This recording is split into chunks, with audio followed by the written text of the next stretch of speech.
just kind of talk a little bit about work experience. So obviously, in a normal year, we talk about year 12s doing work experience. This is a fairly recent thing that's been pushed a lot, but I kind of came to believe when I've seen people doing good work experience that it can do a lot for you. It can motivate you. I think it can help broaden your view of the world.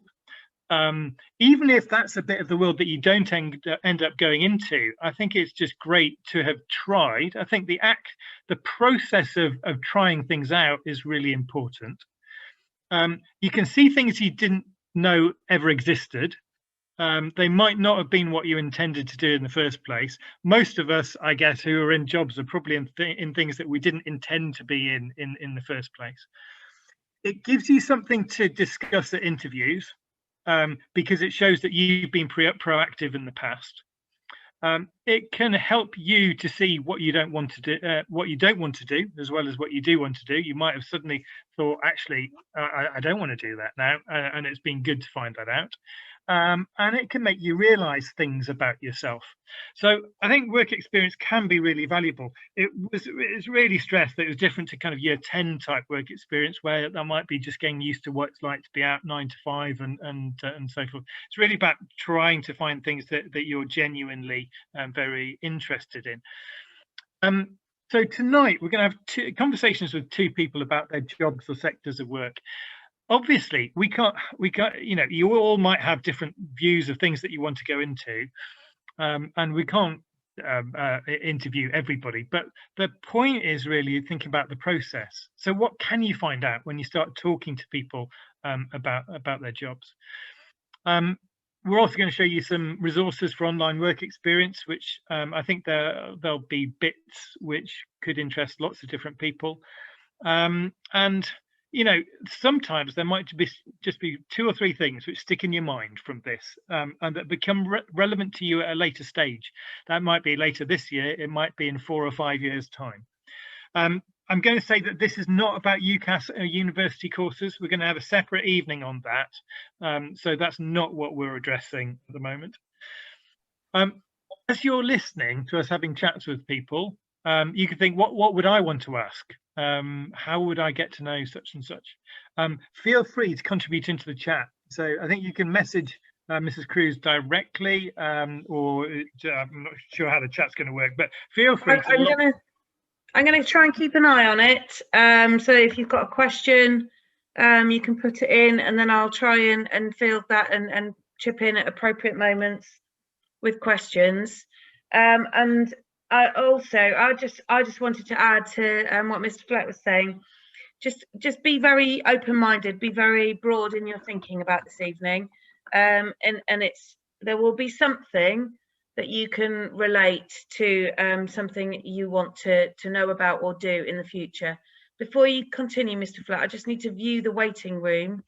I think we may have, and some people may have been accidentally out, and I just want to bring them back in before we go further. Sorry. I think hopefully there should be 4 people joining us. Okay. And can I just check, are you recording? I am. Great. Okay, can we go then? I think they're in, yes. Okay. So I just pulled this out. Work experience you can do in your pajamas. World's changed a little bit, and there's more things that we can look at. And I found this one. This is somebody living in Nairobi who was doing work experience with a company in Dubai. How about that? It's just extraordinary, isn't it? And the other thing that I would think is that every time you do something or speak to somebody, you make a little log of it, so you remember it. And if I could, at the end of these conversations, I would just log some things. Right, I'm going to introduce you to Chloe first of all. So Chloe was with us in school over 7 years ago, and I can remember walking into a geology lesson where she was thinking about, she explained things to me in terms of crunchy bars and all the bubbles in it. I think that's right, isn't it, Chloe? Well, anyway, things have moved on a lot since then. So Chloe is here. You can see Chloe. Here's a picture of her. I was thinking that it might be good. that you'll be able to see her talking, but actually I think with the share with all the people in the screens, that's probably not going to work. But Chloe sent me some photos. Here she is, abroad, conference in Barcelona. We've seen that here she is with friends from work in Ibiza. This is her office in Sheffield, with a breakout room. I mean, it looks like a great place to work. And here is her desk. Chloe, I'm going to start off. I'm going to put it on this show so that we can imagine you talking to us. Chloe, briefly speaking, what is it that you do?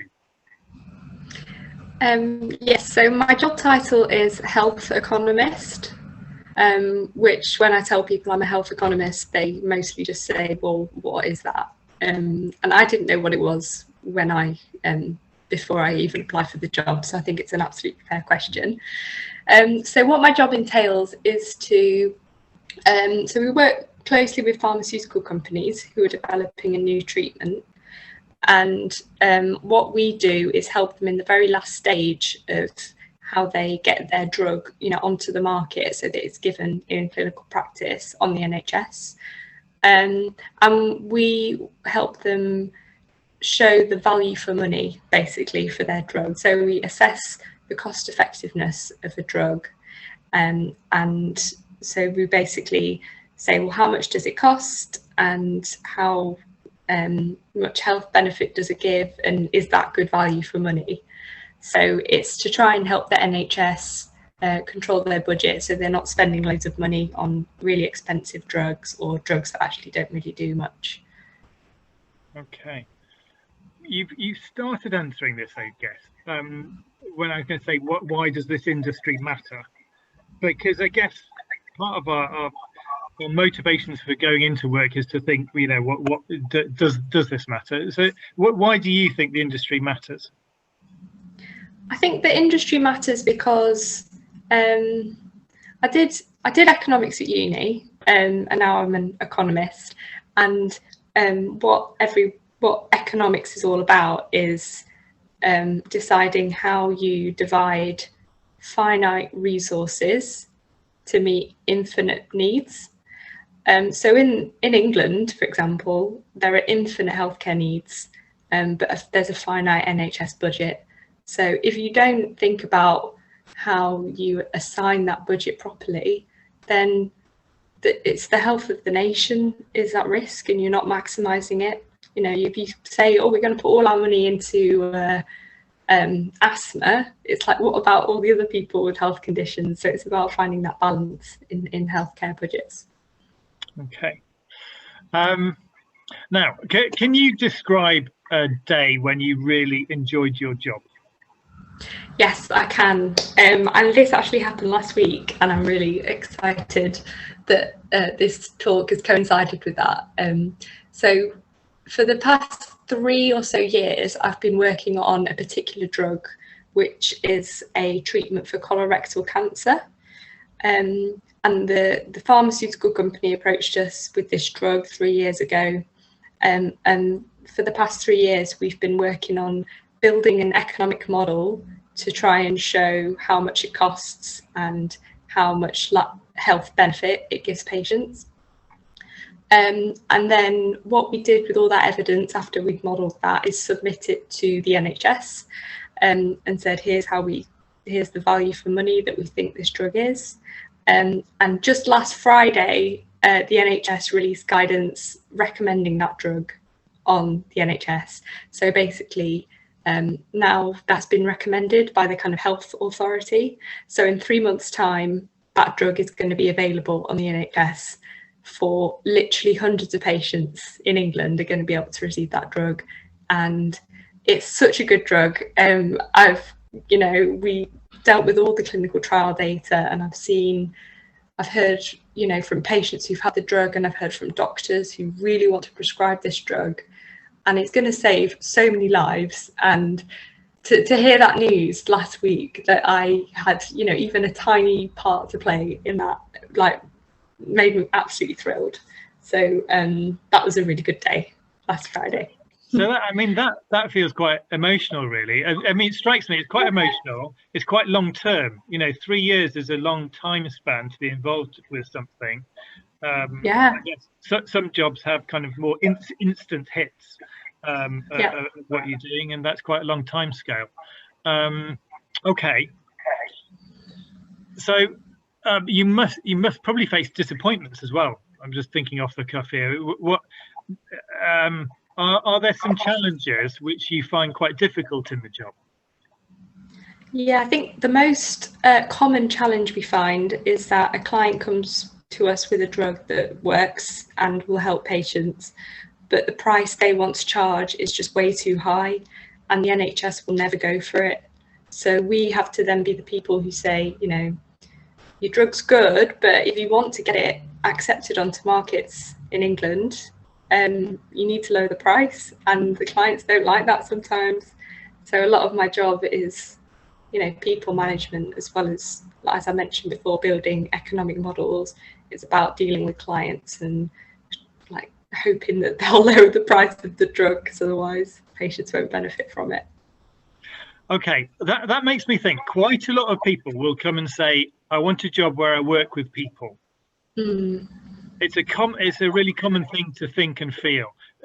How do you feel like you work with people, and what's that mean to you? I absolutely do work with people. Well, I suppose my job is kind of split in two. There's half of my job is spent doing independent work, and it will just be me, you know, carrying out some statistical analysis or doing something in Excel to build a model, and it's just, you know, me and the computer. I've got headphones on, and then the other half is either doing internal or external communication. So internal is communicating with people who are also in my office in the different teams that, you know, go into all the project work we do. So, for example, the drug that got approved last week, that wasn't just like me at my desk doing that. There were lots of different people at my company who worked really hard to make that happen. So it's dealing with the competing priorities within the company, and you know, planning your work around different people, because it's a very close-knit company. You know, a lot of our work overlaps, so you're dealing with people all the time there. And then the external communication, so dealing with clients, as I've mentioned, who might want to charge a lot for their drug, or, you know, they might want a model done yesterday, and so you've got to, we're in a situation where there's a balance of giving clients a product that they have paid for, but also making sure that, you know, we as a team are protected, that we're not working weekends, and that we say no if we think they want to do a piece of analysis that isn't statistically robust, you know. So I would say, you know, when you say that, Mr. Flett, you know, do you work with people? You immediately think, well, maybe that's like a social worker or whatever. But yeah, I definitely work with people. So yeah, it's a big part of my job. Okay. Now, I'm wondering what other jobs you've seen. Now, that could be jobs within your own company or outside of it. Should we start within your own company? What other jobs are there that aren't health economists inside your company? Yeah, so there's a statistician, and there's a picture of my friend Jo on the screen. She's a statistician, so me and her do kind of similar roles.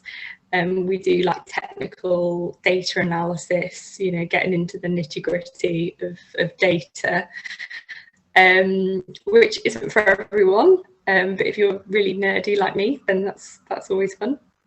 We also have project managers at my company, and they deal with people in a much larger capacity than me. So that's dealing with clients, and it's also doing business development, so like bidding for new work, which is really important. You know, we deal with contracts that are in the millions of pounds, and those are the people who go and try and bid for that work so that we can build the pharmaceuticals models for them.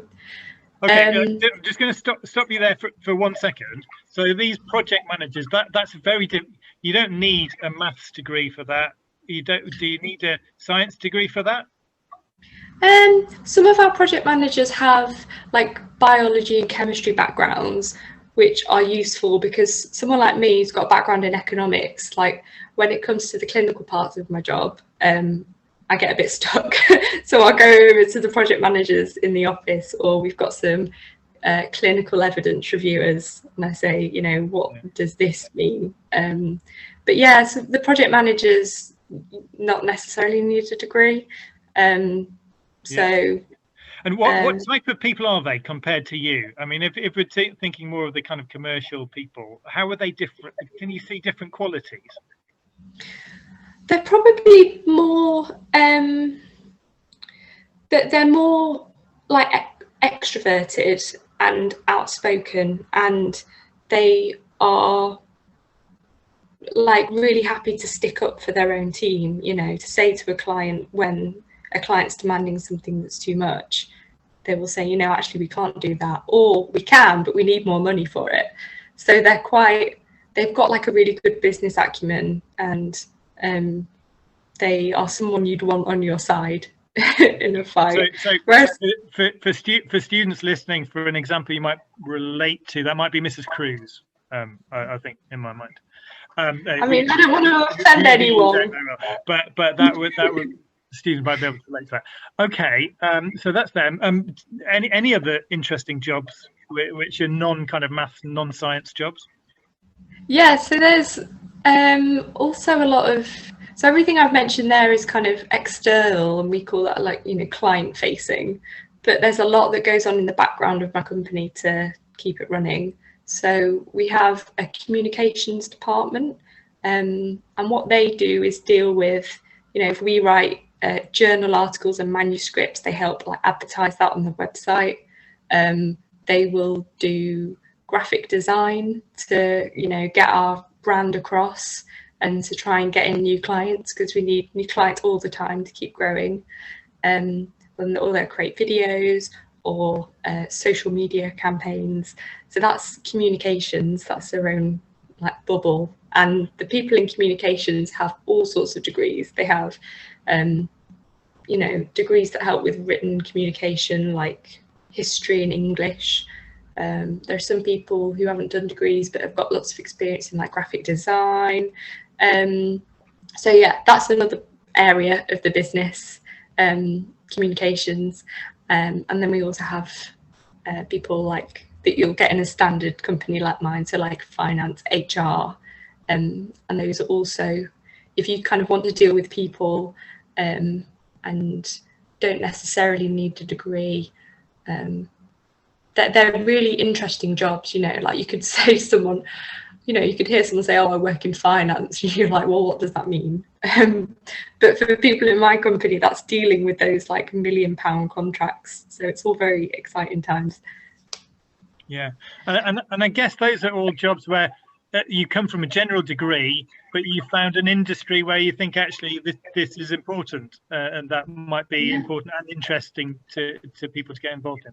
Brilliant. I love that. Why do you think you got your job?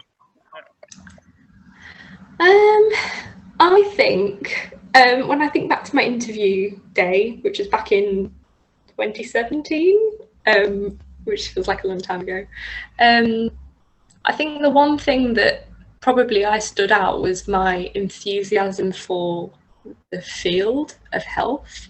So a lot of my family work as doctors or nurses or pharmacists. So I've always been kind of interested in health and the NHS and like, what can I do to help that area? But I didn't really feel like I wanted to go down the route of being a doctor or something, because I didn't really have the science background. Well, I did, but it would have been really hard. So I thought, well, how can I help here? And I was like, well, I like maths, and so maybe I can look into this health economics thing.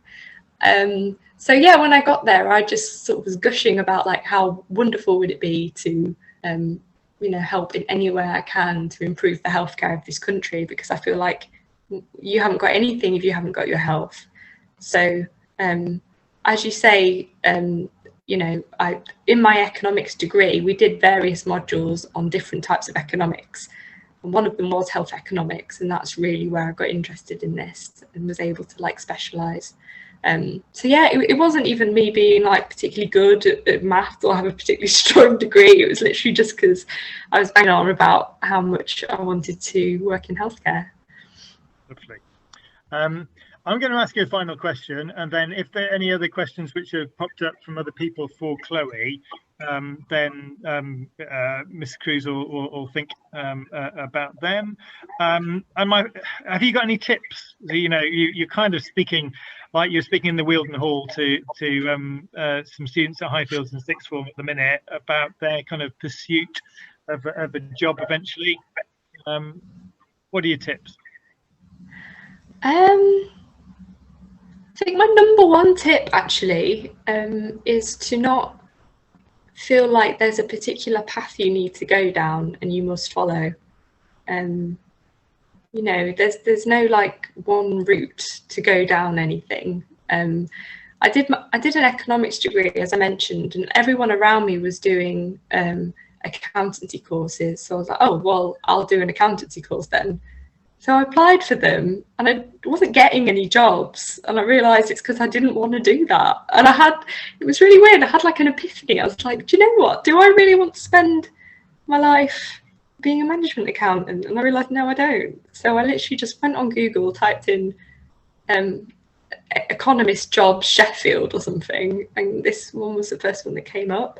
So don't like put yourself in a box of like, oh, I did maths, so I must be a maths teacher. Like, just have an open mind and just, you know, without getting too cheesy, like it really is your life. You've got to do what you want to do and not what other people want you to do. That's brilliant.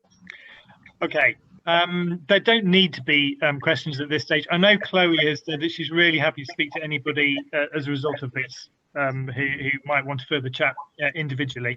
Is there anything that you want to ask Mrs. Cruz, or? There's no questions as far as I can see in the chat at the moment. Thank you, Chloe. I thought that was really, really interesting to listen to. It's nice to hear. I've always been a great believer in the importance of enthusiasm. So to hear you citing that and passion for the company as a big reason for getting the job was great. It was good to hear that. Thank you. Okay, so Chloe's, if you don't mind me revealing, going to have a takeaway with some friends, because this is your first time back in the office today, isn't it? So we're going to let you go, Chloe. I just have to say, Chloe is one of those people who makes me feel very proud to be part of Highfields. And we remember her hugely fondly from her time here. And so can we just, I know we'll kind of give a little bit of a clap for Chloe. You won't be able to hear it, but thank you very, very much indeed, Chloe. I've had some thank you messages for you, Chloe, as well. So thank you from other people. Thank you in the chat. No, it's been really lovely. Yeah, and lovely to chat to you all, and best of luck in all your endeavours. Okay. Thank you.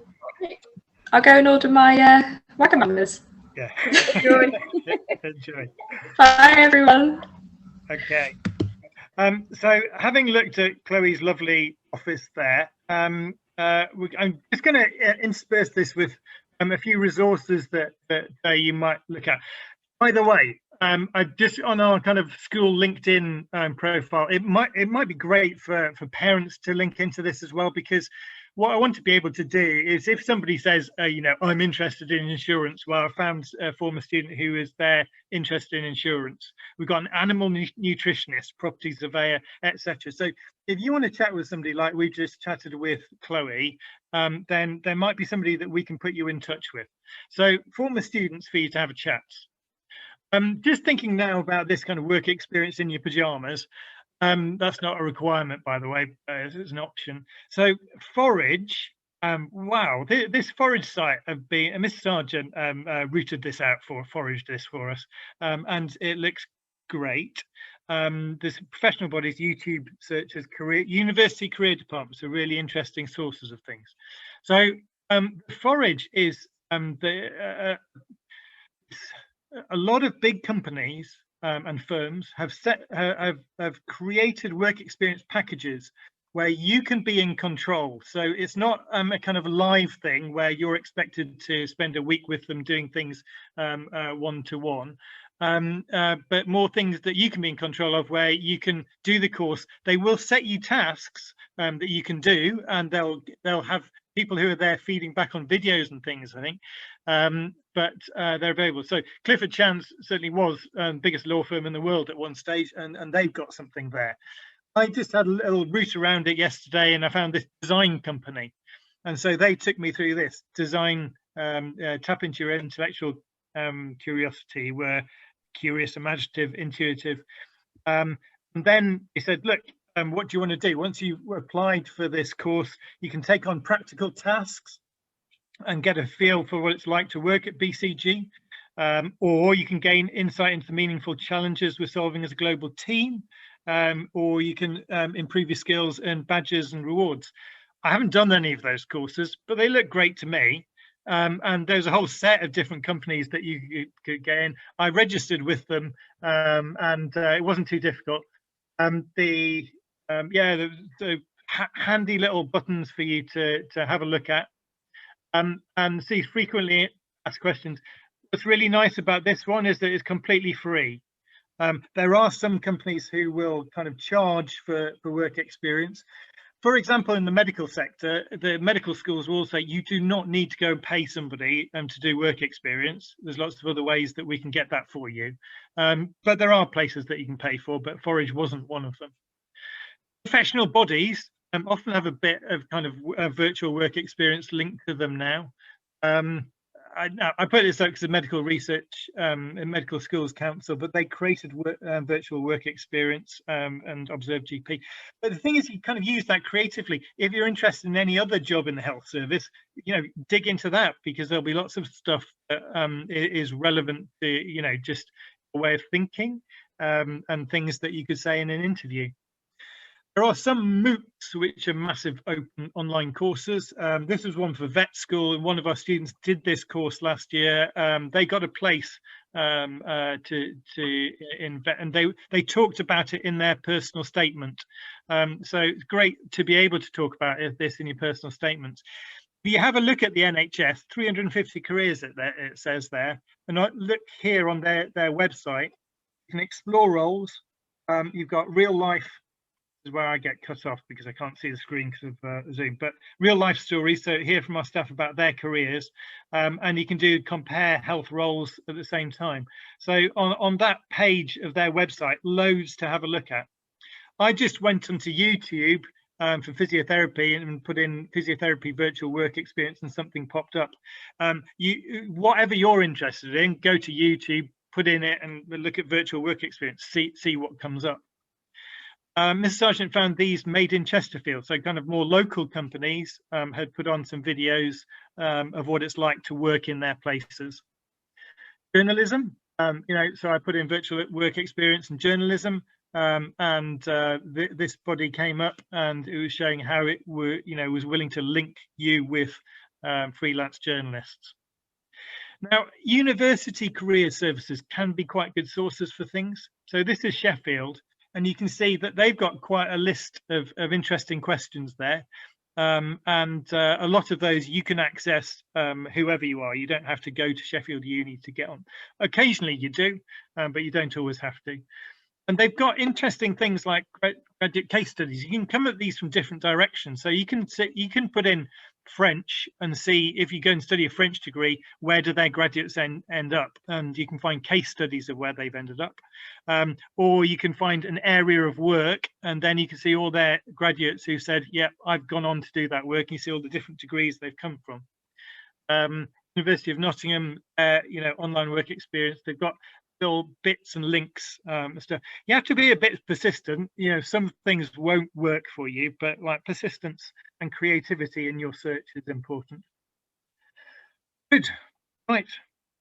Mrs. Cruz, yeah, go on. Hello, sorry. There are just a couple of things that occurred to me while you were speaking. So one thing that a previous student had said on a session a bit like this, top advice, and Chloe kind of alluded to it as well, but it's about not giving up and about really being willing to kind of explore lots of different ideas, or apply for lots of different jobs, or think about lots of different university courses, whatever it is going to be. And I was thinking about how valuable it would be to have a notebook or a diary to really just keep a log of the sort of places that you've looked at to find day in the life, or job opportunities, or work experience opportunities. So just to keep a bit of a record of the things that you're finding out, and so that you can also write down one of the top questions that I think I've heard being asked at interview for anything is, tell me about a time when you have demonstrated initiative. And if you're looking at these sorts of opportunities and you're exploring virtual work experience, you're using your initiative, especially if you then follow that up with, you know, participating in one of these courses. Even if it leads to nothing in the future and you don't follow that, you've still gained something from it. Something's beeping in my background, so excuse me, I'm just going to go and deal with that. Okay, you're excused. We're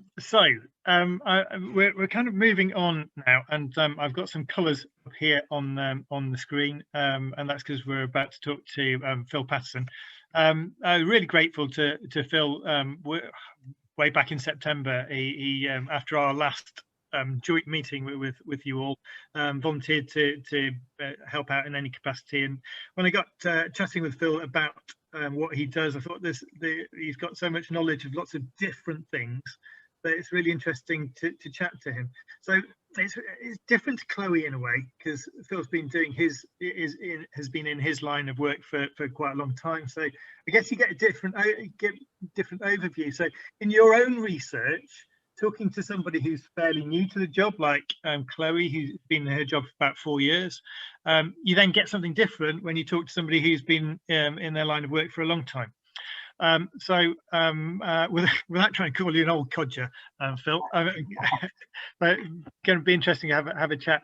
So, Phil, tell us briefly, and then we'll explore it. What you do? Right. Okay. Good evening, everybody. Yes, I don't mind being called an old codger. I left Highfields in 1986. I then went to University of Leeds, where I did a degree in colour chemistry, and I still work very much in that field now, 30-something years later. But I've had a number of different roles over the years. I'll just briefly go through that before coming on to what I do now. So my first job with a degree in colour chemistry was as a research scientist for Courtaulds. That was a big textile company back in the day. I then went to work in industry, to work in a dye house. I then went back to Courtaulds to work on a new fibre development called Tencel, which some of you may well have heard of. It's often sort of seen as a new green fibre. And then I went to work for Marks and Spencer for 10 years in London as their dye printing and finishing manager. So that was working as a scientist in retail, advising both the company and clients there. And having worked in industry and in retail 13, 14 years ago, I left there to set up on my own as a textile consultant. So I advise industry and retailers on various technical things. And my life is in 3 parts. A third of it is technical advice, so stopping things fading in the sun, running in the wash, shrinking, bobbling, things like that.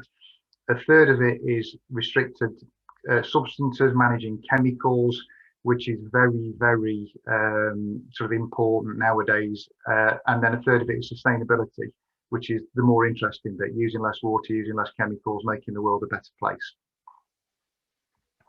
Okay.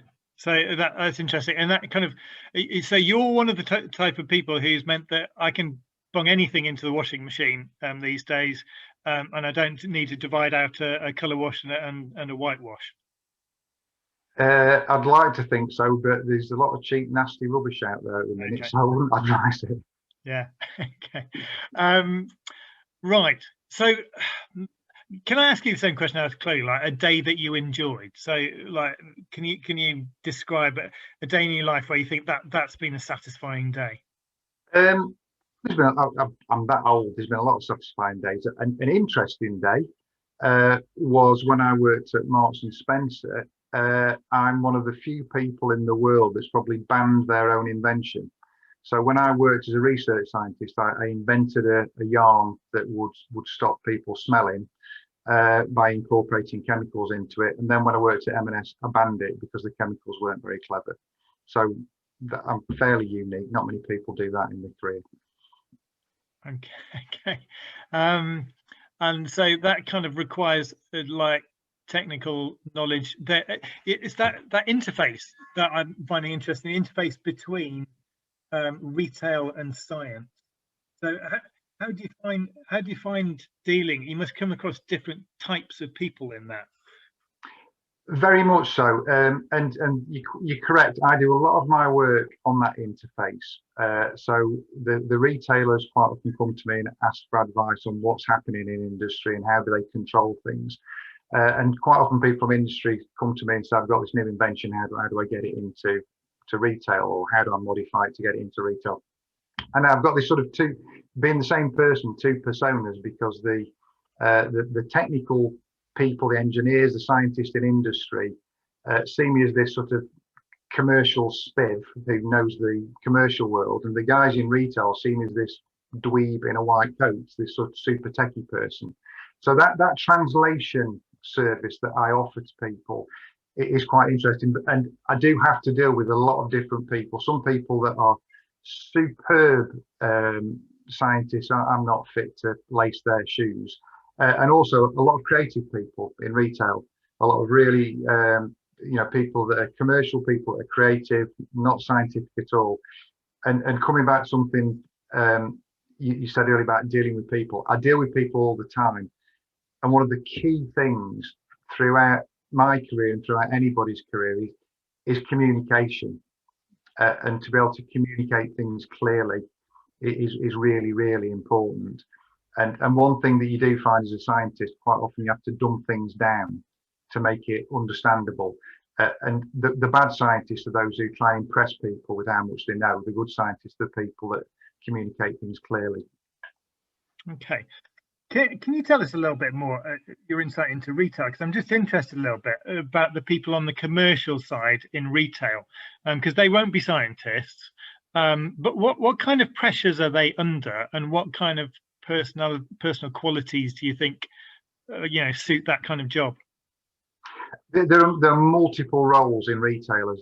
I worked for M&S when it still is a big company, but when it was a huge company. So there's every role under the sun there. There's human resources, there's lawyers, there's marketing teams, communications teams, store staff, sales force there. But then in the buying departments, you've got people that you've got designers who create things.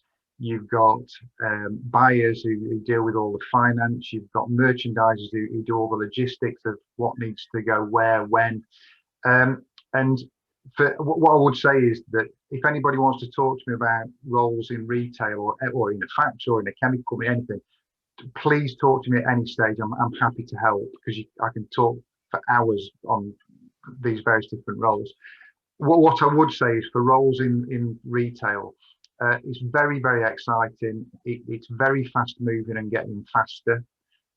So when I started in retail, there were 2 seasons a year. So you had a spring, summer season and autumn, winter. Now people buy things every 4 weeks, 6 weeks, 8 weeks. So people have got to be able to work under pressure. That's one thing. There's a lot to do in a short amount of time. People are being squeezed for prices all the time. It's such a competitive world, and that's why there's a lot of cheap, nasty rubbish out there. So it's a really pressured environment from a price point of view. But more and more, there's pressure on doing things right. You'll have seen stories about Boohoo recently. So retailers are expected to do things well with factories. They're expected to do things well in terms of environmental responsibility and things. So people are getting squeezed in all directions. But it's a very exciting place to be. I still work with a lot of retailers, and I'm glad I work with them rather than for them, because it is a bit too fast moving for an old geezy, an old git like me. Okay. And so you mentioned before that sustainability was part of the interesting part of the job. I guess that's quite an appealing theme for lots of people. We talk to people around school who are obviously interested in that.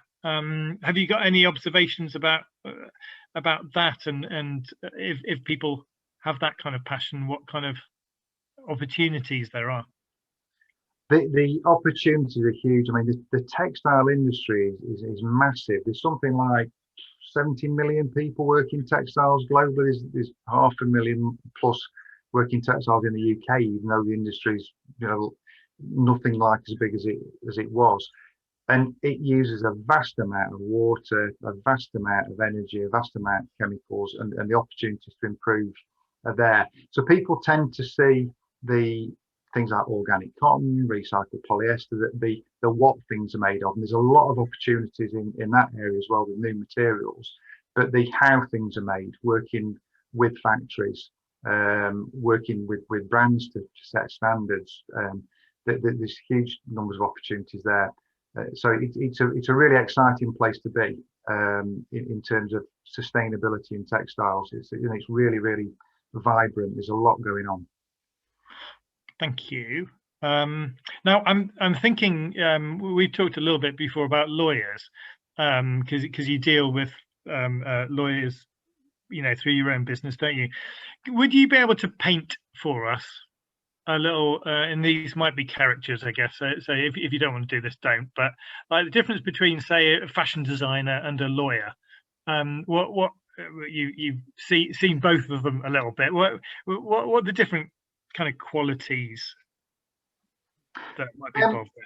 Yeah, there's a bit of a sliding scale on fashion designers because some are paid to be super creative and to determine trends and what colours are going to be in on Vogue, or what type of shape of garment is going to be popular in the coming seasons.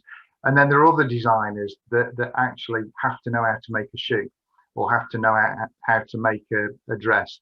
So they're more technical designers. So you get some people that are really sort of out there, but then you get others that are actually a combination of being out there and very fastidious and particular with how things are made. Lawyers, I get involved in legal stuff mainly through chemicals, and I think with law, as you all know, you've got to be very, very detailed. I've had a query from a client today asking about packaging legislation in Germany.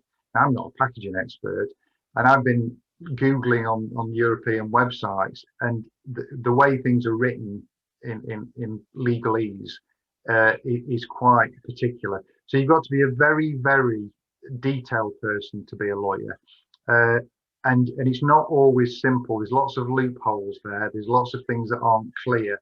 But when you do get some clarity out of it, it's really quite satisfying.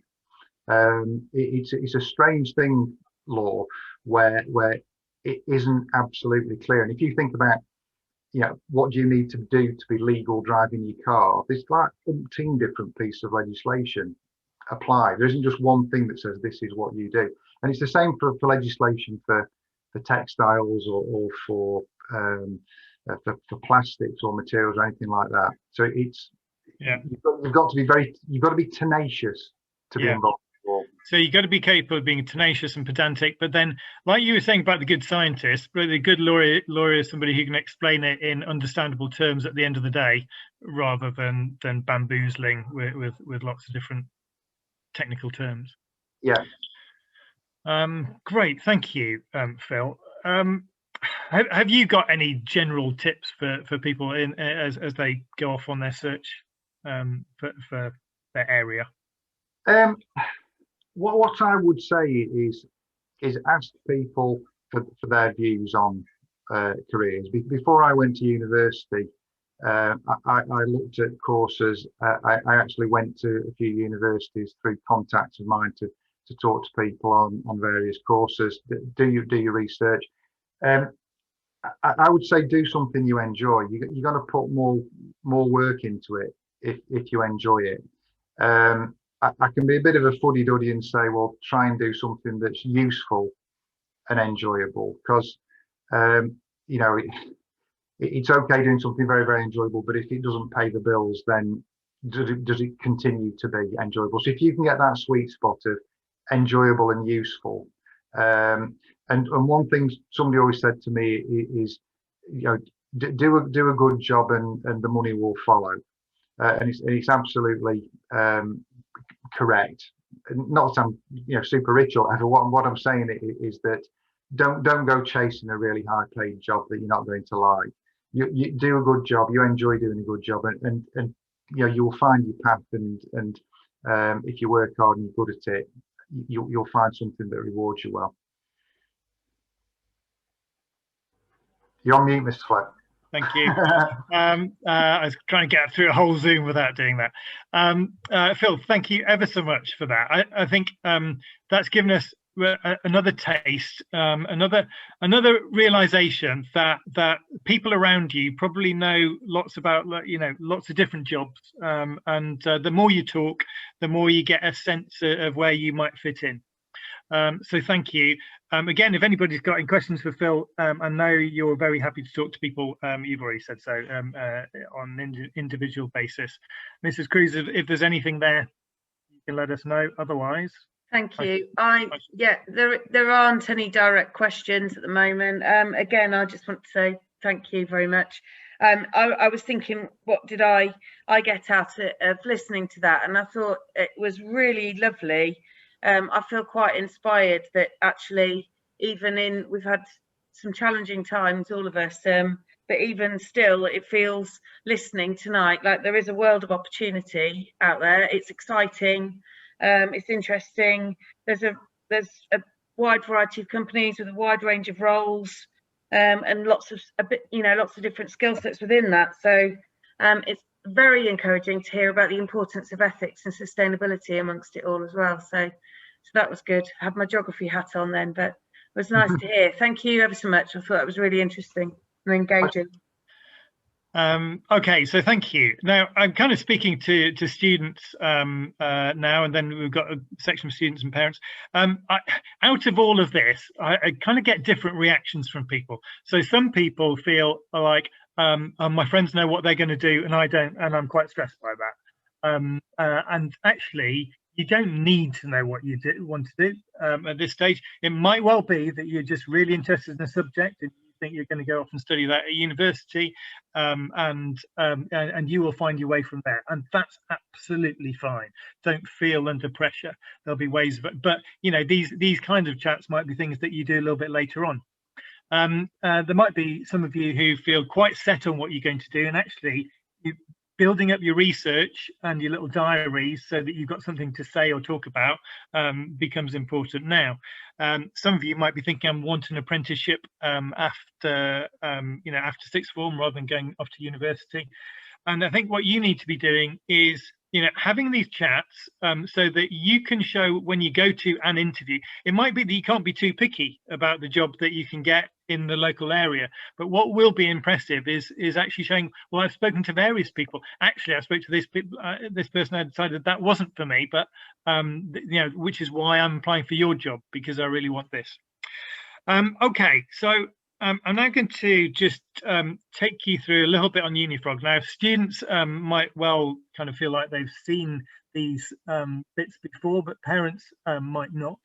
So on our Unifrog platform, which parents can get onto, you can get, oh, sorry, I've kind of like jumped a little bit. These are other things. So these are language courses that you could do. There are lots of free courses out there, and sometimes doing a little free course can add to your CV, to a huge number of digital ones. I think we might talk about those at another point. So back onto Unifrog. This would be the site that you can get to as a parent or as a student, and you can see a whole load of different libraries there for you to look into. So the careers library would take you into this kind of thing. So you've got abilities to look onto your, click and log your favorites and so forth in there. You'll be able to listen to people talking. So like we've listened to Chloe and Phil tonight talking about their particular jobs in areas that you're interested in. This read, watch and listen a page. Now here you go. So this is people who might be interested in writing or in languages or whatever. Just little bits of interest which might help you and certainly adds to your portfolio of things you can say you've done outside of the curriculum, and various other things in terms of subjects that you can look at and listen to, and things that you hadn't thought of before, where you might be thinking, actually, I thought I wanted to become a doctor, but actually I'm starting to get more interested in the scientific side of it, or actually I'm more intrigued now that I've heard Chloe talking. And we've got the MOOCs as well that we've mentioned. So that is a snapshot of resources that are available and conversations that you can have. I think I haven't got the time up on here, but I think that's kind of like a decent chunk of your evening that we've taken up so far.